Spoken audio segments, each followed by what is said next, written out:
Odubratti yoo ceenu afaan Oromoo afaan saayinsii fi teeknooloojii taasisuuf sochiin cimaan dargaggoota Oromoo kennaa ogummaa teeknooloojii qabaniin hojjetamaa jira.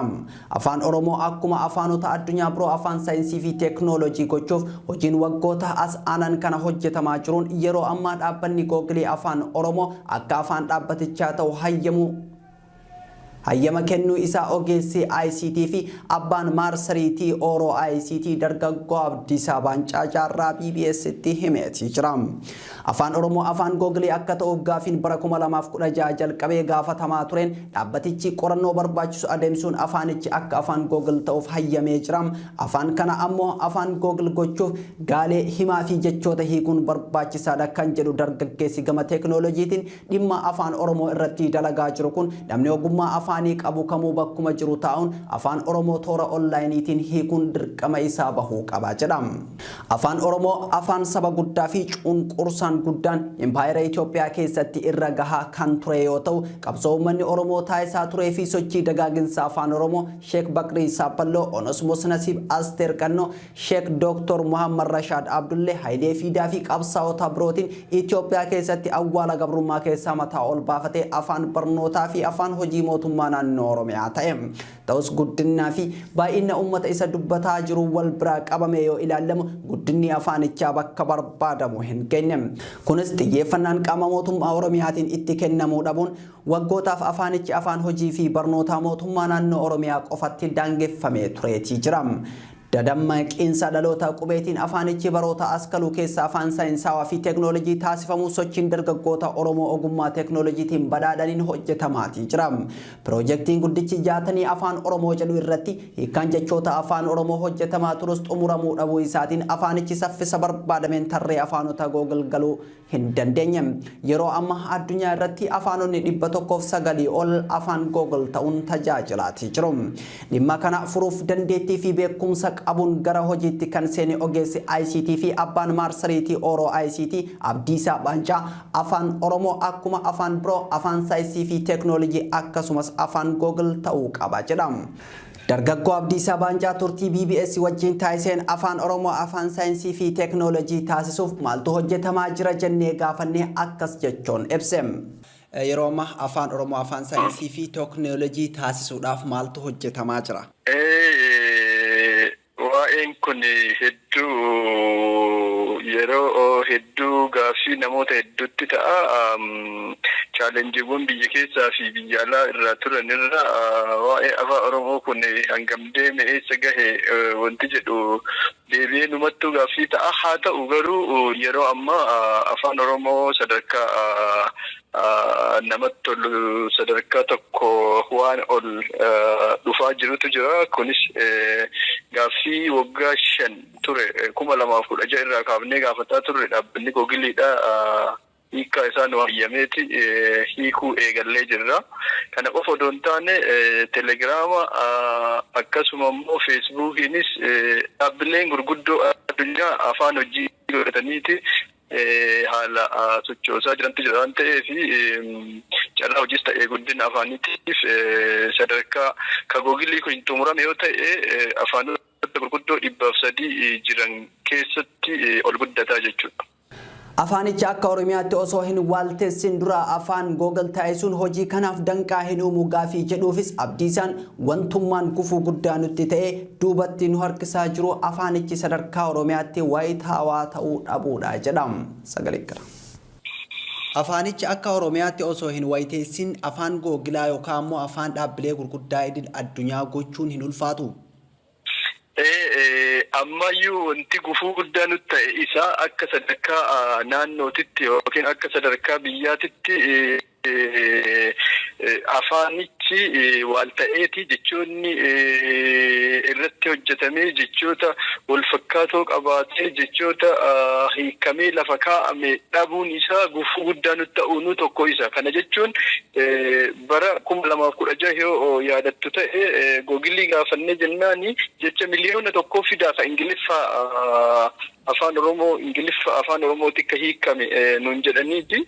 Even yoo yaadattu ta'e gareen tokko gurmaa'ee biyya alaatti jechoota walitti funaanaa ture. Sababni san godheefi jechoonni qindaa'ee lafa taa'eetiin bifa dikshinariitiin yookiin hojiidhaaf qophaa'ee lafa taa'e dhabamuu isaati. Kana ni goona ogeeyyii afaanii ogeeyyii teekinooloojii waliif finneen ni goona jenneeti yeroo garagaraatti carraan nuti goone gareen biyya alatti socho'aa ture sunis hin bittannaa'e nuti immoo biyya keessa humni hin jiru namni waa hojjedhu jennee walitti waamnu immoo nama waa barbaadu deebii kaardiifa intarneeta waan akkasii akses gochuudhaaf gara teekinooloojiitiin du'uu qabu afaan kun gaaffii jedhu qofarraa tattaafachuu jira jechuudha nuti. Maaliif yeroo amma afaan tokko dorgomaa ta'uu ka danda'u teekinooloojii keessatti yoo hirmaatedha. Yookiin immoo qorannoo afaanii agarsiisu dhiyoo kanatti waggaa muraasa bara 2020 kana keessa afaan 3,000 ol ta'u ni du'a ka jedhu qorannoo irra ga'eera. Sababni isaa afaanonni gurguddoo addunyaa ta'anii ol bahan kunniin economically socially akkasuma immoo politically hedduu deemaa jiru waan ta'eef afaanonni afaan kanaan dorgomuu hin dandeenye ni du'u akka du'u irra hojjetaara saayintistoonni addunyaas akka afaan baay'een akka du'u irra hojjechaa jiran waan ta'eef afaan keenya immoo carraa kana keessa akka hin kuufne waan jedhuuf teekinooloojiidhaan waan dandeenye hojjetuu waan qabnuuf yoo nuti hawaasa ganaatitti dubbataa afaan keenya maaliif afaan hojii keessan hin gootan jennee itti haasofnu sarpiraayiz ta'u uummanni miliyoona 50 afaan dubbatu akkamitti sadarkaa kanatti hojiirra oolin jedhee dhaabbata nu gaafatu jira jechuudha. Fakkeenyaaf dhaabbanni afaanota gurguddoo addunyaa irra hojjetu dhaabbanni Ziivoo jedhamu kan South Africa jiru jira. Dhaabbanni sun Itoophiyaa keessatti Afrikaa keessatti afaan sadaffaa ta'uu gaafa amansiifnu kun tasuma ta'uu hin danda'u afaan uummanni miliyoona ganaa dubbata ka jette ragaa maal harkaa qabdu istaatiksii Itoophiyaa akkasii miti ka jedhu jedhanii sadarkaa jaaffaa irra kaka'anii turan hayyoota afaanii gara Dr. Biraanii Masqalfaa, Dr. Milkeessaa fa'aa nama baay'ee itti baasifneeti akka amananii afaan sadaffaa Afrikaa irra afaan sadaffaa jijjiiran ka taasifne jechuudha. Chaalenjiin biyya keessatti saanichi wanta hojjetame lafaa dhabuudha hanga sadarkaa addunyaatti illee ol bahee chaalenjii nutti ta'aa jira. Garuu teekinooloojiidhaan afaan kun du'uu hin qabuudhaaf halkanii guyyaa irratti hirriba dhabaa jechuudha. Sochii afaan Oromoo afaan saayinsii fi teekinooloojii taasisuu kana mootummaan naannoo Oromiyaa deeggarsa taasisaa jira jennee kan gaafanne yoo ta'u Abdiisaan piroopozaala barbaachisu qopheessinee mootummaa naannoo Oromiyaa gaafannus dhimmichi kun isin hin ilaallatu jechuun nu didee jedhama. Yeroo 2-3 itti deebinee gaafannee turre gara aadaaf turizimii Oromiyaatiin waggaa tokkoon dura isaan beellama akkasii inni kun ni ilaallata isin ilaallatu hanga jechuutti illee sadarkaa deemantu jira. Achirraan darbee immoo hiriyyaan tokko barata yuunivarsiitii PhD yuunivarsiitii Finfinnee Fedhasaa Taaddasaa jedhamu tokko jira. Riisarchii piroopozaala qopheessee fi deddeebi'aa ture dhagahuu ni didanii. Achi booda immoo nuti gama keenyaan gara dhuunfaatiin yuunivarsiitonni fa'aa yoo danda'an waan nu deeggaran akka nu deeggaran jennee piroopozaala barreessinee sanis hanga sunda waan piroosesii irra jirudha waan agarra ammatti itti milkoofnee irra nu deemuu danda'a jenneeti abdiidhaan lafaa qabnu hin qabnu. Yeroo ammaa kana dhaabbanni Google erga afaan Oromoo akka afaan hojii dhaabbataa ta'uu hayyamee booda sochiin jechoota himaa fi gaalee afaan Oromoo gara afaan Ingiliffaatti hiikuu uummataan hojjetamaa jira. Garuu qaamni mootummaa naannoo Oromiyaa hamma ammaatti dhimma kana irratti xiyyeeffannaa kennee hojjetaa hin jiru.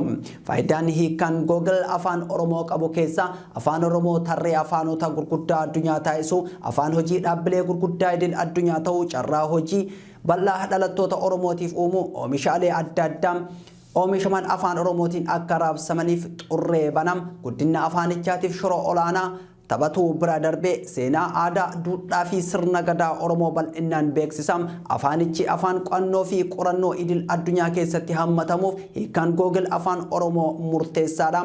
Afaan Oromoo kun ammoo afaanota 109 dhaabbata Googiliitti magamee tajaajila barbaachisu kennuuf jechoonni Ingiliffaa miliyoona 1 gara afaan Oromootti hiikamuu qaba. Kana milkeessuuf ammoo birmannaa yookaan hirmaannaa dhala Oromoo hunda barbaachisa. Hojii kana milkeessuuf uummanni Oromoo aarsaa barbaachisu kafaluu qaba kan jedhu dargaggoon dhimma afaanii fi teknoolojii irratti hojjetaa jiru kun afaan Oromoo yoo afaan Googil ta'e akkuma Afrikaa irraa afaan sadaffaa ta'e addunyaa irraa ammoo afaan digdamii lammaffaa ta'a jechuun dubbatama.